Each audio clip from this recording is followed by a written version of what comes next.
2017 সালে আওয়ামী লীগ সরকারের আমলে 7 কলেজকে যখন ঢাকা বিশ্ববিদ্যালয়ের অধিভুক্ত করা হয়, এর গ্রহণযোগ্য কোনো ব্যাখ্যা ছিল না। মূলত ঢাকা বিশ্ববিদ্যালয়ের তৎকালীন ভিসি অধ্যাপক আ.আ.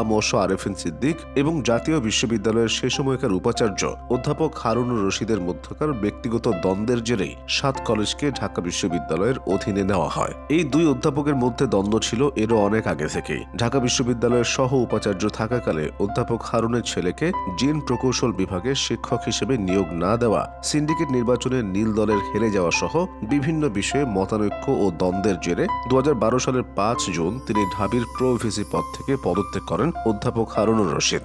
যদিও তিনি তখন বলেছিলেন শিক্ষা ও গবেষণায় আরও বেশি মনোযোগ দিতেই পদত্যাগ করছেন। পরের বছরের মার্চে তাকে জাতীয় বিশ্ববিদ্যালয়ের উপাচার্য হিসেবে নিয়োগ দেয় হাসিনা সরকার। 2017 সালে 7 কলেজকে ঢাবি অধিভুক্ত করার সময় তার দ্বিতীয় মেয়াদ চলছিল।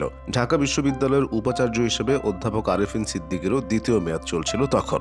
বিভিন্ন ইস্যুতে দুই উপাচার্যের মন্তব্য বিবৃতিতে তাদের দ্বন্দ্বের বিষয়টি নজিরবিহীনভাবে প্রকাশ্যে উঠে আসে। যেমন 7 কলেজকে অধিভুক্ত করার পর এক অনুষ্ঠানে আরেফিন সিদ্দিক অভিযোগ করেন, খাতা না দেখেই চূড়ান্ত ফল দেয় জাতীয় বিশ্ববিদ্যালয়। জাতীয় বিশ্ববিদ্যালয় বিজ্ঞপ্তি দিয়ে তার এই বক্তব্যের সমর্থনে সুনির্দিষ্ট তথ্য প্রমাণ উপস্থাপন করতে বলে। অন্যথায় ঢাকা বিশ্ববিদ্যালয়ের উপাচার্যের বিরুদ্ধে আইনানুগ ব্যবস্থা নেওয়া হবে বলে হুঁশিয়ারি দেওয়া হয় জাতীয় বিশ্ববিদ্যালয়ের পক্ষে। জাতীয় বিশ্ববিদ্যালয়ের শিক্ষার্থীদের পরীক্ষা কার্যক্রম অসম্পূর্ণ থাকা অবস্থায় 7 কলেজকে ঢাকা বিশ্ববিদ্যালয়ের অধিভুক্ত করার সিদ্ধান্ত গ্রহণ কতটা সুবিবেচনা প্রসূত হয়েছে তা নিয়েও কথা তুলেছিল।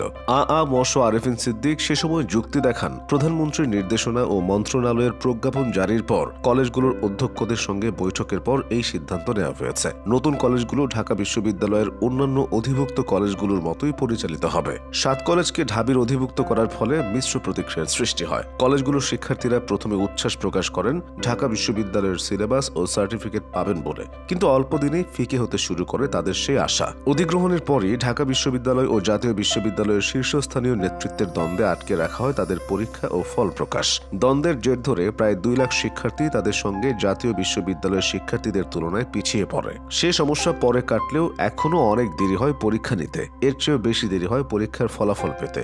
বহুল আকাঙ্ক্ষিত সার্টিফিকেটেও বড় করে লিখে দেওয়া হয় অ্যাফিলিয়েটেড। সেই সাথে ঢাবি শিক্ষার্থীদের টিটকারির কারণে হীনমন্যতা পেয়ে বসে অনেককে। অন্যদিকে ঢাকা বিশ্ববিদ্যালয়ের অধিকাংশ শিক্ষার্থীও অধিভুক্তকরণ মেনে নিতে পারেননি। শিক্ষার্থীদের আবাসন সংকট যেখানে চরমে, ক্যাম্পাসের নিরাপত্তাও আগের মতো নেই। একজন শিক্ষার্থীর সেমিস্টার ফাইনালের অ্যাডমিট কার্ড কিংবা সার্টিফিকেট উত্তোলন করতে যেখানে চরম দুর্ভোগ পোহাতে হয়, সেখানে নিত্য নতুন সান্ধ্যকালীন কোর্স, হোম ইকোনমিক্স কলেজ, জাতীয় বিশ্ববিদ্যালয়ের অধীন কিছু ঢাকাস্থ নতুন কলেজকে ঢাবিতে অধিভুক্ত করা সমস্যাকে আরও গভীর করে তুলবে বলে মত দেয় ছাত্ররা। 90 দশকের শুরুতে জাতীয় বিশ্ববিদ্যালয় হওয়ার পর ঢাকা বিশ্ববিদ্যালয় অধিভুক্ত কলেজগুলো জাতীয় বিশ্ববিদ্যালয়ের অধীনে চলে যায়। কিন্তু হুট করে 7 কলেজকে জাতীয় বিশ্ববিদ্যালয়ের অধীনে নিয়ে আসার পর দেখা গেল প্রায় 2 দশক কলেজ পরিচালনা কার্যক্রমের বাইরে থাকায় ঢাবির এ ধরনের কাজের সক্ষমতা হারিয়ে গেছে। এই সময় ঢাবির নিজের কলেবরও বেড়ে গেছে কয়েক গুণ। ফলে 8 বছরেও 7টি কলেজের পরিচালনায়, বিশেষ করে ভর্তি পরীক্ষা, কলেজ পরিদর্শন, মূল্যায়ন সহ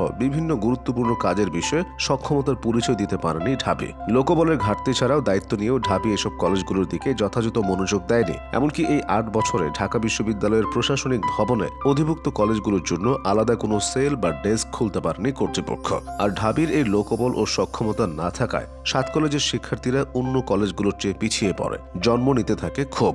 অধিভুক্ত করার পর থেকে এভাবেই চলতে হয়েছে 7 কলেজকে। কলেজগুলোর শিক্ষার্থীরা গত 8 বছরে অন্তত 35টি দাবি করে বিভিন্ন সময়, কিন্তু কোনোটিরই সমাধান হয়নি। কেউ দায়িত্ব নেয়নি, ঠিকমতো ক্লাস রুটিন পর্যন্ত দেওয়া হয় না। মূলত বিএনপির আমলে 1992 সালে জাতীয় বিশ্ববিদ্যালয় প্রতিষ্ঠা করে সরকারি কলেজগুলো পাবলিক বিশ্ববিদ্যালয়ের নিয়ন্ত্রণ থেকে জাতীয় বিশ্ববিদ্যালয়ের অধিভুক্ত করা হয়। লক্ষ্য ছিল সারা দেশের বিভিন্ন কলেজ ও শিক্ষা প্রতিষ্ঠানের মাধ্যমে স্নাতক ও স্নাতকোত্তর পর্যায়ে উচ্চশিক্ষা প্রদান করা। এই উদ্যোগের ফলে দেশের উচ্চশিক্ষার সুযোগ ব্যাপকভাবে প্রসারিত হয়। বর্তমানে জাতীয় বিশ্ববিদ্যালয়ের অধীনে 2257টি কলেজ রয়েছে, যার মধ্যে 555টি সরকারি কলেজ, এর মধ্যে 881টি কলেজ অনার্স কোর্স পরিচালনা করে। 2017 সালে সেখান থেকে ঢাকার 7 কলেজকে অধিভুক্ত করা করার সময় আনুষ্ঠানিকভাবে বলা হয়েছিল শিক্ষার মান উন্নয়নের জন্য এই সিদ্ধান্ত নেওয়া হয়েছে।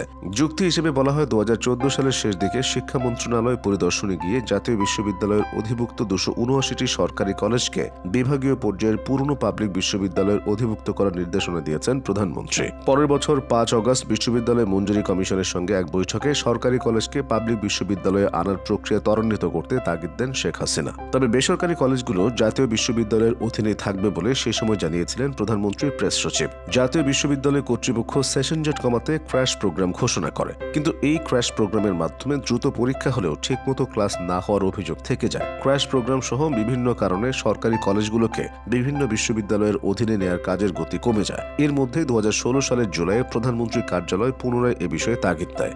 আ ম স আরেফিন সিদ্দিক সরকারের চাওয়ার কথাই বারবার বলেছেন।